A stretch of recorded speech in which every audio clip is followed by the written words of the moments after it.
Words and Monsters. Yes, yeah, today my talk's about the free Words and Monsters vocabulary game. I'm not going to show you too much about the game itself today. It's a free game, so just download it and try it. And if you like the game, have your students try it and make a group with the free LMS and have them join your group. Then you can see all of their progress and watch them in the tournament. So to download the game, simple, just use your browser and search Words and Monsters. There will be direct links to the App Store download page on our homepage. Otherwise, if you go into the App Store and try and search for it, they'll show you Duolingo because they pay more. I don't pay anything. So, like I said, I'm going to play a couple of pre-recorded videos today. I think there's 4 of them in total. And if you have questions about anything you see, put them in the chat and I'll answer them after the presentations are done. And there'll be plenty of time for that. The videos are pretty short. So I'm going to ask if I can share the screen, please. Yep, okay. And start with the first one, which will be this one.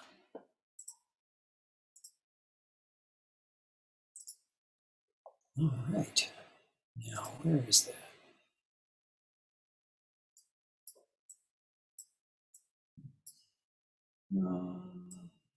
Okay. Of course, everything got lost when I was setting up. Oh, here it is. Yeah.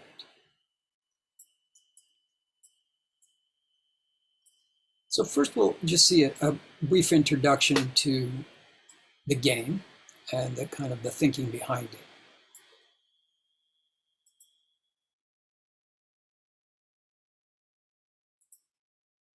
Did you know that 1/3 of the Earth's entire population plays mobile games? And the average player spends about 7.5 hours a week playing mobile games. 90% of mobile game players are ages 16 to 65, and 60% are female. There are 2 paths before us. We can continue to ignore the influence that mobile games have on society, or we can create games that benefit humanity. Words and Monsters is a free mobile game for mastering the English language. Play it, say, "This is fantastic." New players start by choosing their character. Enter a Sensei gift code and get 45 crystals free. The tutorial describes how to play. The game automatically adjusts to your ability, regardless of whether you're a beginner or a native speaker. There are 14,000 words and phrases in the database, covering 99% of all English words ever written or spoken, including for all the major proficiency tests. Every player studies their own words at their own level of ability. The player we are following is on the left, and his personal learning tasks are at the bottom of his screen. Lemon. Apartment. Rainbow.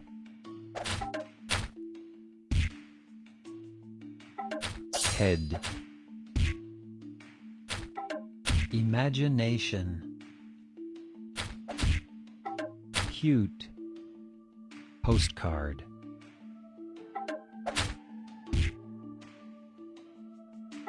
Spring. Bring. Better. Cost.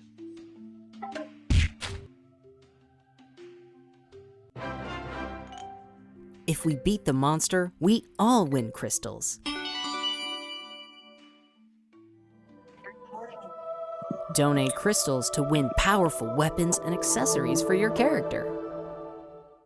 After each battle, we can check all of the words we studied. Team leaders can create groups, join tournaments, and monitor learning progress. Check out the Words and Monsters website at free.wordsandmonsters.com. Thank you.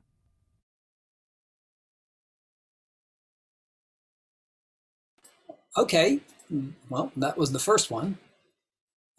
Pretty straightforward. The next one goes into great detail about the science behind the database activity and how the game is identifying which specific words each player knows and which words they don't know and they should learn. And it specifically addresses TOEFL and TOEIC, but it uses data from TOEFL to represent what's happening. It's a little technical, but I tried to make it easy enough to understand. So let's just have a look at that one. Did you know? In Tokyo, we make the Word Engine and Words and Monsters vocabulary study applications. If you want to contact me, that's my email address. Today, I will highlight TOEFL data, but keep in mind everything I say applies equally to TOEIC and IELTS too. The only real difference is the total number of different words needed for each test. Our apps teach all of the vocabulary for TOEFL, TOEIC, IELTS, and many more special purposes. There are no other apps that come close. Word Engine is the undefeated champion of vocabulary study apps. The TOEFL vocabulary universe is 16,736 words, and every single TOEFL test is written with a subset of these 16,736 words. Each TOEFL test has about 4,000 of these words on it. Do your students need to learn all 16,736 words? No, of course not. To score higher fast, they need to learn as many as possible of the 4,000 TOEFL words that are going to be on their next test. How many do they need to know? 70%? 80%? 95%? 99%? And how can they learn their missing words quickly? And hey, I'm not talking about the vocabulary questions. I'm talking about all of the words that ever occur in all parts of the test, including the instructions. The most frequently occurring 4,954 TOEFL words, the purple slice, cover 95% of all words that ever occur on any TOEFL test. The next most frequent 2,547 words, the greenies, cover another 4%. Together, these 7,501 words provide a massive 99% coverage of all words that ever occur on any TOEFL test. What about the 9,235 TOEFL words in that big yellow section? They look important. No, they are not important. All of them put together account for less than 1% of the words on any TOEFL test. Let's look at this another way. Here are the same 16,736 TOEFL words in a scatter plot. Each dot represents one TOEFL word. Words to the left are highly frequent on TOEFL. Words to the right are on TOEFL, but they are not frequent. Words at the bottom are easy words that most people know. And words at the top are difficult words that only a few people know. These are the frequent purple and green words from the pie chart, the 99%. Words over on the right are the yellow words from the pie chart, the 1%. Okay, watch closely now, because here's where it really gets interesting. Words at the bottom are easy words that most people know. Look, there's a lot of easy words that are not frequent on TOEFL. And the words at the top are mostly unknown words. Second language learners can't learn these words through their regular study because these words aren't in any of the typical TOEFL study materials. Can you guess what this word is? It's farthest to the left, which means it occurs more often than any other word. If you guessed the, you're correct. Notice that it's not the most well-known word on TOEFL. My goodness, it looks like there are hundreds of words that are easier than the. You betcha. The is not an easy word. Let's do one more. This one is kind of difficult and kind of frequent. Any idea what word this one is? Of course not. How could you possibly know? This one is fill up, a phrasal verb. Interesting. Okay, so now we have a basic understanding of how TOEFL vocabulary can be statistically plotted for frequency and difficulty. Boom! See that horizontal line across the scatter plot? That is Amelia's ability level. Amelia is a first-year college student in Ecuador. Words below her ability are known to her. Words above her ability are unknown to her. That makes sense, right? Because they're above her ability. She hasn't learned them yet. What's this? Oh, a vertical line at 99% coverage. Words to the left are frequent on TOEFL. Amelia needs to know them. Words to the right are infrequent on TOEFL. They aren't going to help Amelia score higher. Wait, what's this? You already know these words. Studying them is a waste of time. Yeah, you can say that again. You already know these words, but they so seldom occur on TOEFL that you don't need them anyway. Got it. You don't know these words, but you don't need to learn them because they almost never appear on TOEFL. Oh, good. That'll save time. You do not know these words. You need to learn them because they appear often on TOEFL. Darn right. These are the words that Amelia needs the most. Only Lexica's patented science can identify these high-priority words for each individual student. These words are going to give Amelia a tremendous scoring advantage on TOEFL. Other students will study for many years and still not learn all these words. Amelia is going to learn all of them in a matter of weeks. Are you curious what kind of words they are? Nothing special, really. Script, Southern, Fill Up, and Garment, and 3,500 more like them. But which of these unknown words should Amelia learn first? Script, right? Because that's the most frequently occurring TOEFL word she doesn't know. Brilliant. Only Word Engine can do this. Wait, that's not exactly true. Words and Monsters can do it too. Amelia needs to learn about 3,500 words, which is actually about 4,200 different meanings, because don't forget, high-frequency words are often polysemous, which means they have more than one meaning. But still, learning all 4,200 meanings is not a difficult task, not with Word Engine. Of course, Amelia will want to repeat her new words at increasing time intervals to strengthen her memory retention. They call that spaced repetition. She definitely needs that. Well, she's going to need some cardboard boxes and thousands of index cards to write her words on. Or maybe she should just use Word Engine or Words and Monsters, especially since only the Word Engine and Words and Monsters have the patented technology that can remove the TOEFL words she already knows. That way she can stay focused on learning just the frequent TOEFL words she doesn't already know. This one plots TOEFL scores in correlation to vocabulary size. TOEFL scores across the bottom axis and TOEFL vocabulary size on the vertical axis. There are well over 7,000 dots on this graph, and each dot represents a person who took TOEFL. Each dot shows the person's TOEFL score and their vocabulary size at the time they took the test. Let's look at a few examples. Several hundred people in this data set scored 61 on TOEFL. Their dots are all somewhere on this red line, which is at 61 on the score axis. The people at 61 with the most vocabulary knew 7,000 TOEFL words.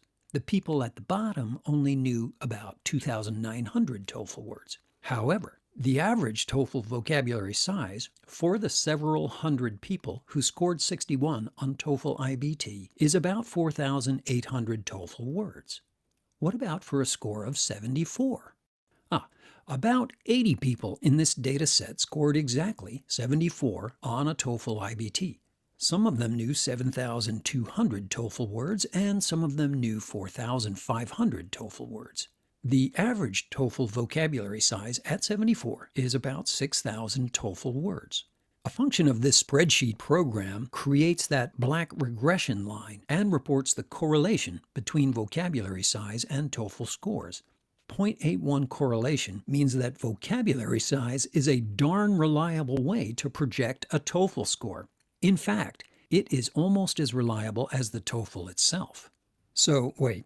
Amelia can learn all her missing TOEFL words with Word Engine, the fastest, most efficient vocabulary study application in the world. Or she can learn all her missing TOEFL words with Words and Monsters, the second fastest and most efficient vocabulary study application in the world, but it's a free game? We better check the fine print. Word Engine is for professional teachers seeking measurably higher proficiency outcomes from their students. Word Engine costs about $25 per student, and it comes with 24/7 customer support for teachers and students. Word Engine has a research-proven track record of success around the world. Words and Monsters is a free game for learning English. The top half of the screen is a multiplayer adventure battle game. You study your own words, but you do it together with other players to defeat the monsters. The game elements add a motivational factor that makes study less like work and more like play. Words and Monsters is free, and therefore it does not come with full customer support like Word Engine does. I knew there was a catch. But does it work? Do test scores go up? More than a few universities have compared Word Engine homework to traditional homework. In every case, Word Engine resulted in significantly higher average test score increases. In this case study, 250 first-year Japanese college students took a TOEFL PBT test at the start of the year. Half of the students were assigned 1 hour a week with Word Engine for 30% of the grade. The other half, the control group, was assigned 1 hour a week with the school's traditional mix of reading practice tests and worksheets. After 6 months, all 250 took a second TOEFL PBT. The traditional homework group increased their TOEFL PBT scores by an average 20 points. For those unfamiliar with the TOEFL PBT, a 20-point PBT increase is a 7-point increase on the TOEFL IBT. The group studying TOEFL with Word Engine increased an average 47 points. That's 15 points up on the IBT, more than double the control group. Every similar comparison study has concluded the same thing. Word Engine always outperforms equal time on task with other methods, and Word Engine is always preferred by the students because they see the vocabulary they learned on their tests. Check it out. Amelia started with 2,622 words, and she learned all of the TOEFL words in just 6 weeks. She studied about an hour a day, but that's easy to do, especially with the Words and Monsters game. Word Engine or Words and Monsters, either way, TOEFL scores are going up fast. But our apps improve English communication in all situations. Thank you for joining this presentation.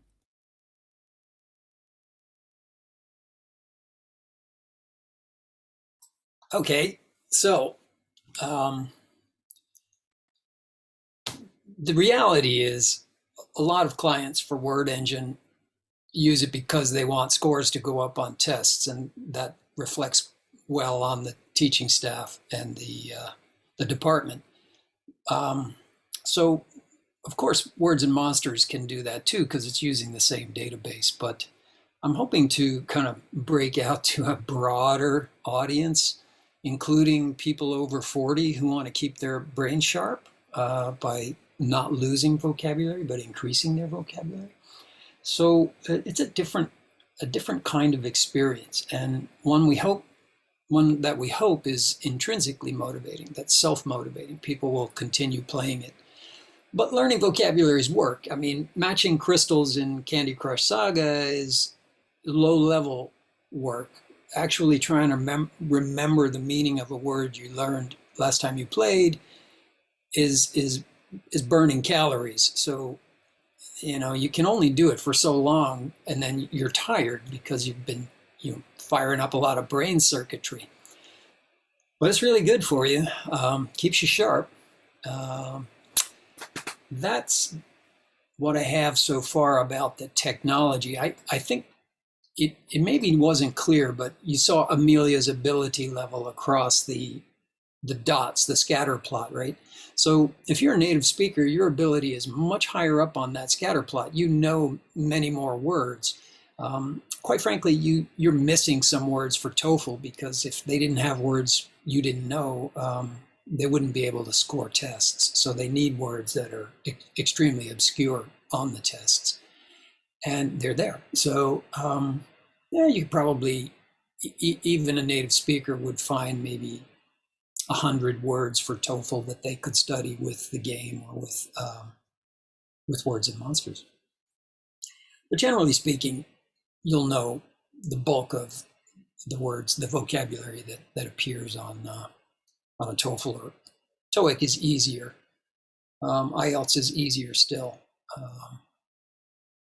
We do have a course which is popular with our high school clients in Word Engine that teaches the Kyotsu Shiken, the university or college entrance exams in Japan.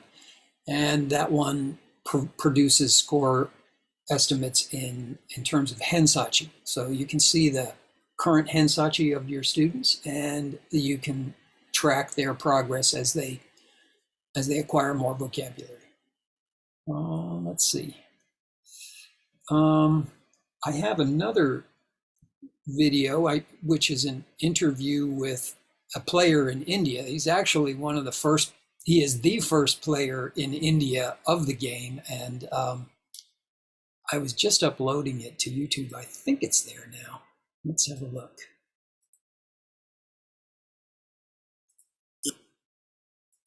Why is it not there?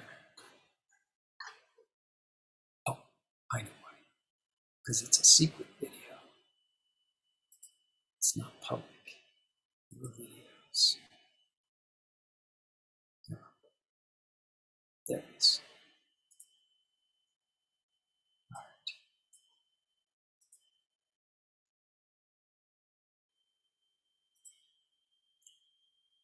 That's all picture. Okay. Let's start. Where's the? There we go. I'm going to share the screen, and we'll listen to Ganesh from a small village in India. He was in a tournament a free open tournament with the Word Engine, and then he was such a cool kid. I started talking with him, and I invited him to be with the first person in India to play the game, and I interviewed him. So let's take a look at that.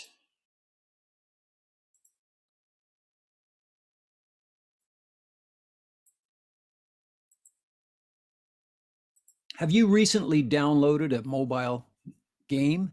And if so, what's the name of the game? I downloaded the Words and Monsters learning game 5 days ago. All right. And can you describe that briefly? What is Words and Monsters? This is an entirely new kind of English learning experience for me, where I am working together as a team to defeat monsters. What level are you at now in the game? Currently, I am at level 2. Level 2. All right. And did you see your score on the study progress section? Yes, the study progress section unlocks at level 2. Oh, I see. Have you ever played any mobile games before?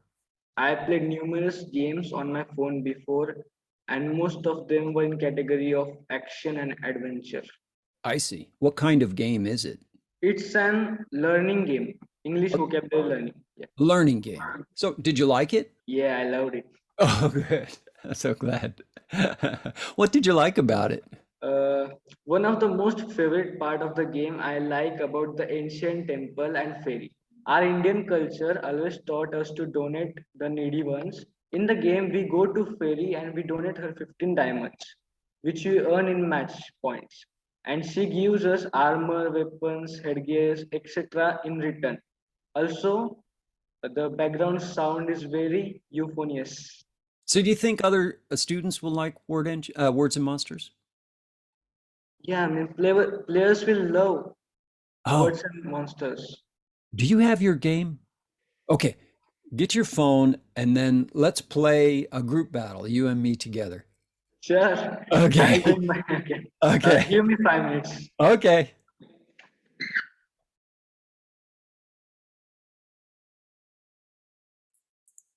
Right. So after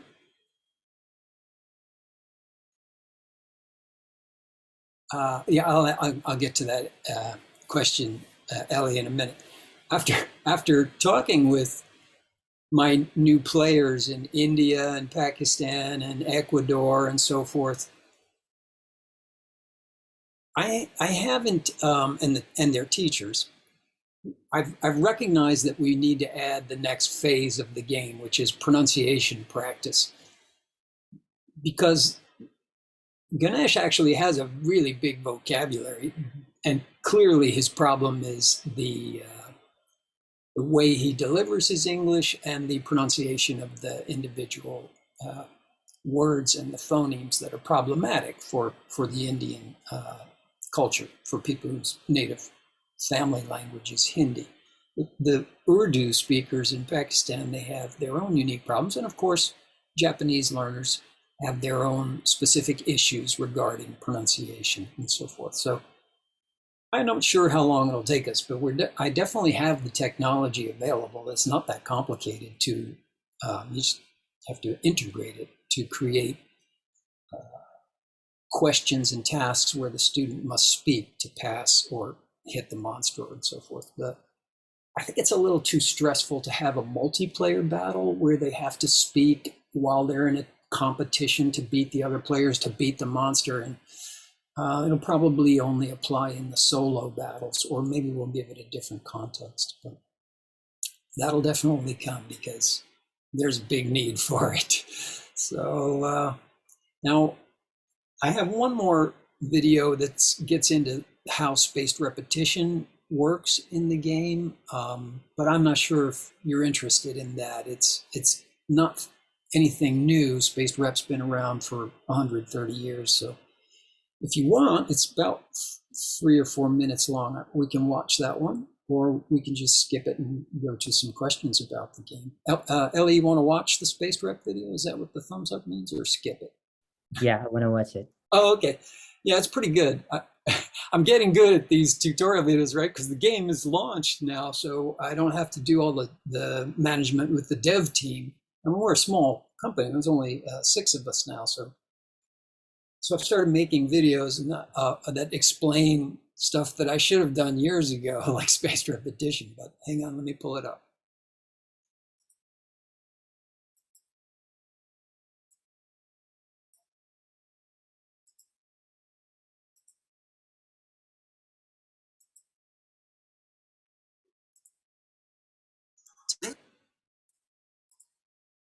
Oh. Okay. Now, where's the...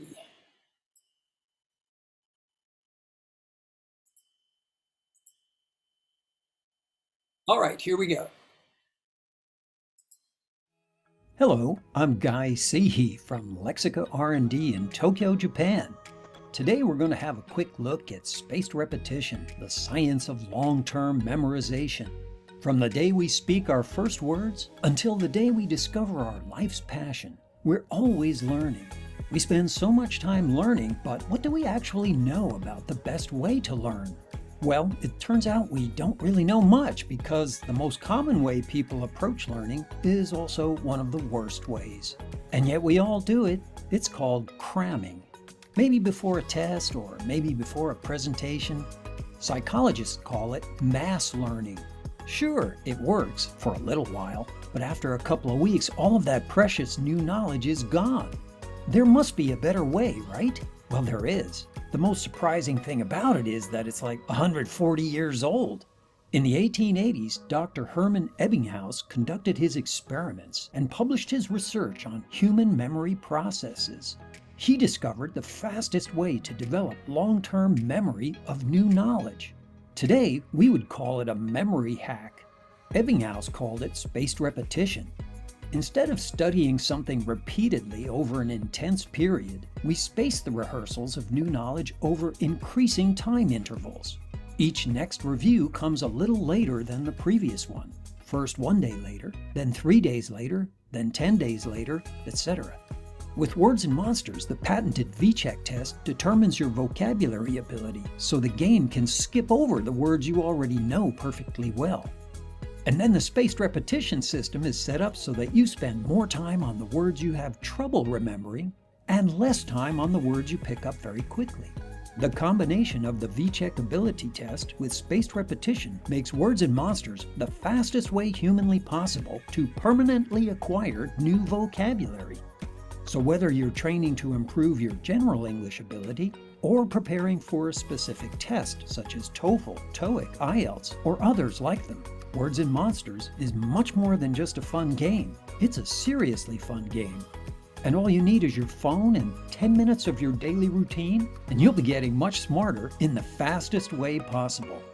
Words and Monsters, serious fun.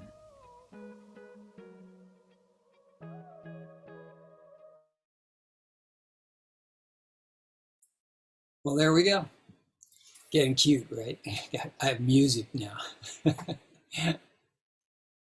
So let's see. You see, it's a great game for learners who are able to read already. Yeah, that's right. But if your students are Japanese, you said you were in Tokyo, right, Ellie? So no worries. The game is bilingual for Japanese. The rest of the world has to do English on English, and the youngest I've seen is about 9 or 8 years old that can play it.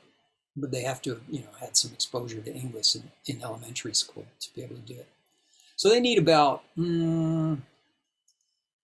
if you're doing English, like learners' definitions, this is an interesting subject. I was just working on another presentation on that subject. But if you have two choices if you're in Japan. You can do it cross-culture, so English words and Japanese translations or Japanese explanations, because there aren't always direct associates, right? Or you can do English words and English learners dictionaries. And our dictionary is designed so that the defining words are easier than the target words. So if you're always able to figure out the meaning by looking at the learner's definition. There was a group in, I think it was Malaysia or something, they ran a test for me. They had some of the students doing English, and then I was comparing that. No, it was actually, I was comparing the data on the Japanese learners, and they all do it with the Japanese mode, right? And then the data from Malaysia, where they were doing it English. And what I found was a big sample, like several thousand in each case, is that the English is about 12% slower than English to Japanese. So English Japanese is 12% faster. They can learn 12% more vocabulary for the number of hours they put into the game. However, a guy up in Niigata, he did a test with the English mode. And what he discovered was interesting was that he was running tests on reading speed. And he found out that the word engine users who were doing English increased their overall reading speed. And nothing to do with the vocabulary specifically, because the reading test he was using was some kind of different test. It wasn't like actually reading material. It was based on some kind of new science project they were working on. But he found out that the word engine people were able to read faster, about 14% faster. But if reading is like a muscle and you build up that skill to process the letter forms quickly, it kind of starts to make sense, right? Because you got to read a lot more English to get through it. In fact, if you do a semester with English mode, you're going to read 80,000 words to hit the goal for the semester. That's pretty awesome, right?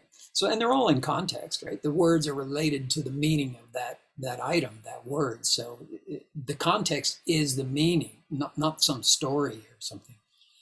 And of course, you're going to have to listen to them, because about a third of the tasks in the game and also in Word Engine are oral tasks. You saw that slide in there. It's oral tasks, contextual tasks, and visual tasks. So yeah, try it. I mean, the only way to know, Ellie, is to try it with your kids. I had a teacher who used Word Engine in Brooklyn. She was in charge of teaching English to immigrants who were non-English speakers at the school. And I said, I gave it to her free because I had no idea whether it would work. They were 8 years old. I said, well, maybe you should wait for the game. At least they'll have more fun with it. But she said, no, I'll try it. So I said, okay, I'll give it to you free. Just try it. They loved it. They had no problem. Fearless, right? Fearless. They just keep doing it until they get it right. And then they memorize what it looked like when it was right. And then they do the sound. And it's pretty awesome to watch. So yeah, I covered all my videos. We still got about 12 minutes here. If you guys have any other questions, throw them in the chat.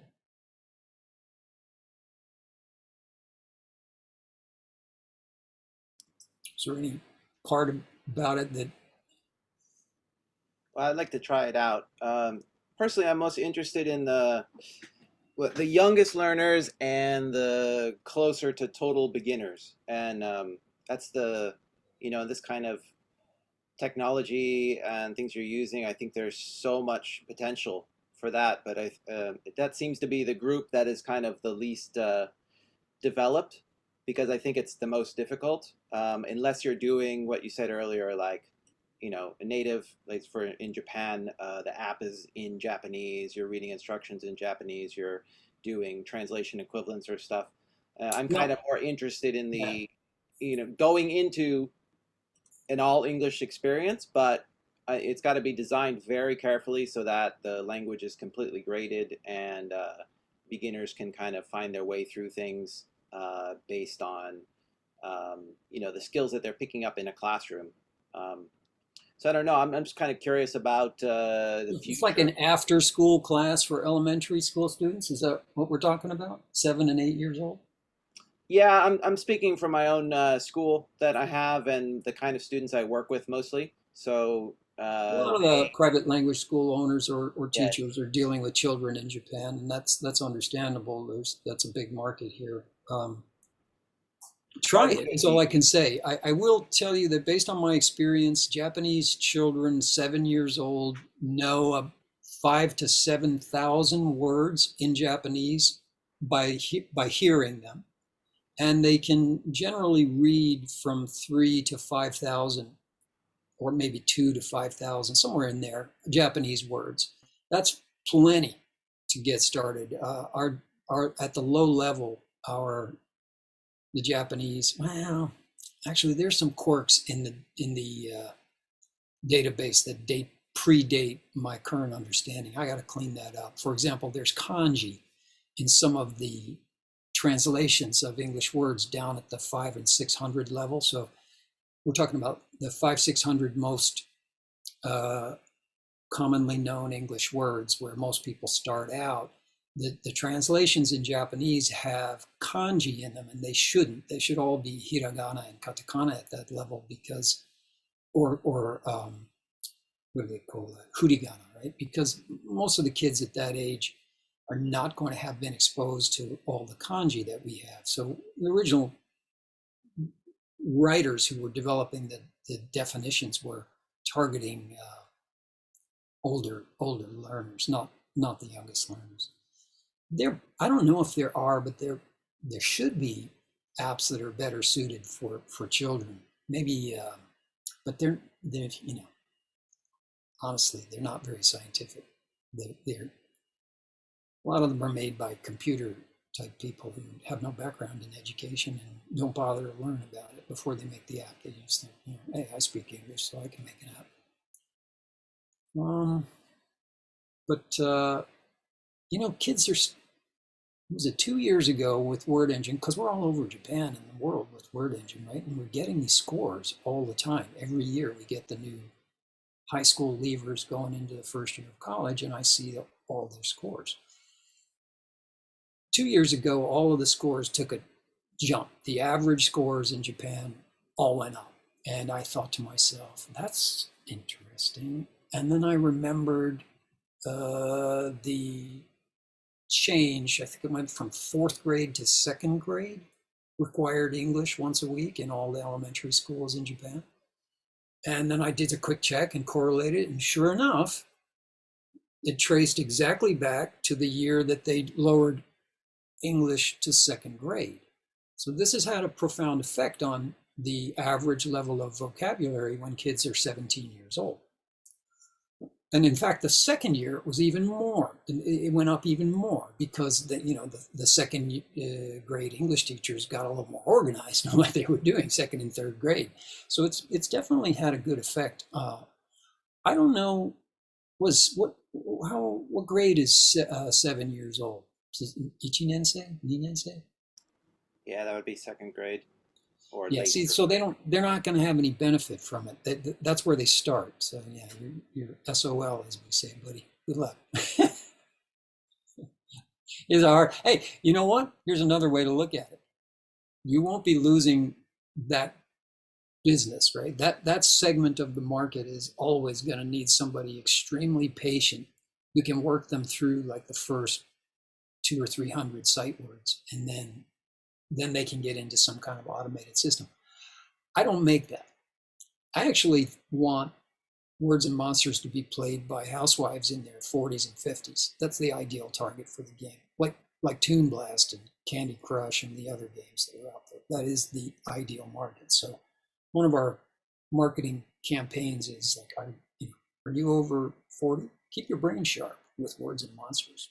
And then have some people blog about it and its effect on keeping your brain sharp, which is a fact.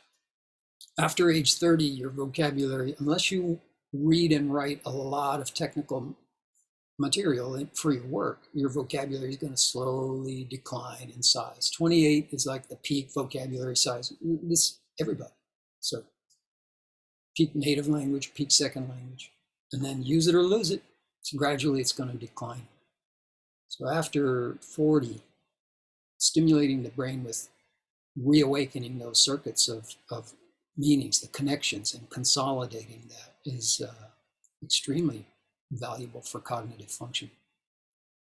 And for what it's worth, since we're all together in this life, learn to pick up a hobby that uses your brain and your fingers, right, to do something. Knitting's good, or anything, piano, anything where you have to use your fingers, and you'll remain healthy after age 75, much longer than people who don't do that. That's a gerontological fact. So, is there an iPad version? Good question. And but I will say that the accounts are separate from the device. So what that means is you can log out of a shared device and somebody else can log into their account. We did plan for that. I haven't issued the iPad version yet, but some people have played it on iPad. Apparently it can be downloaded. I didn't block it when I uploaded the game. So I've learned that now. I have to block it until we publish the iPad version. But I think you can download it, and I've heard that people are playing it on tablets. So, yeah. But it's not yet right for that. I mean, it needs to be, there's some technical guidance that needs to be set up in the Apple Store and in the Google Play Store for the iPad version. But it'll come. I think we just launched the game. It's brand new. I'm still getting feedback from everybody on it and tweaking things. But what you don't, what you won't see when you play it, if you try it, is, well, first of all, you all think you know everything about English, so you're not really going to give this game its full credit. You need to play it until you unlock the study progress page. And you'll see the lock will clear, and there'll be a little. That's when VCheck's finished. At that point, the game will be showing you words at your level. Until that point, it's gradually working up to your level because we don't want to overload the non-native speakers or students. So it's easing its way up to your level. Once it gets to your level, the words start to become, I would say, as interesting as the game elements themselves. And then, then you start to really understand what's happening. But then there's a whole nother dimension, and that's playing with other people on the screen at the same time. We're playing together, 4 of us trying to beat this monster. But, if I do more, if I damage the monster more, get more correct answers, I'm going to be on the pedestal as number 1 at the end of the battle, and I'm going to get more crystals. This is an unbelievable motivating factor. Plus, you're seeing all these other people, and in the next version, you'll be able to talk to them after the battle. Hey, I'm in India. Where are you? It'll be fun. Yeah, definitely. I'm aware that tablets are, the go-to at schools, and it needs to be transferable, right? So there's some other learning apps out there is just one version on your phone. You can't have another player on your account. It's just for that person. But because the database is personally adjusting to each player, you got to log out, give the tablet to a new student, and let them log into their account. And always, if you do use it on tablets at school, just remember when the kids leave, make sure you log out of all of the games. It takes 10 minutes and it'll auto log out. But if somebody picks it up within 10 minutes, they'll start playing with another person's game. That would be unfortunate. Not terrible, but it wouldn't be a good thing. I think we're about out of time. So maybe if there's one more question. No, we're over time. We're out of time. All right. Well, thanks, Ellie. Thanks, Tristan. Thank you, Sarah, for leading for hosting the room. Thanks so much. Thank you for your talk. If anyone wants, the social rooms are open, so you can continue talking there if you'd like. Okay. I'll stop recording. Goodbye. All right, thank Bye. you. Bye.